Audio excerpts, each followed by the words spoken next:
Way number 5. Start Teespring campaign. Basically, teespring.com is a platform to design and sell custom apparel. I am suggesting this method because it is 100% free to sell t-shirts on teespring.com. To start selling your t-shirt, you should choose a niche to get success in your business. Most importantly, you need to make your own design.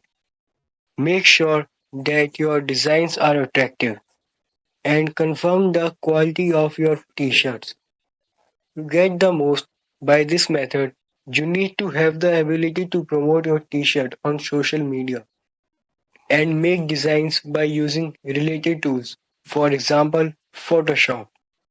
You can also search to get the idea of the design which are in demand. Use paid ads to promote t-shirt. You must select the sizes which are having the most sales. After becoming successful in Teespring, you can also sell your t-shirt on popular sites like Amazon and eBay. So, what are you thinking? Does this method fits with you? If yes, then be ready with your self-designed t-shirt to make some money. Thank you.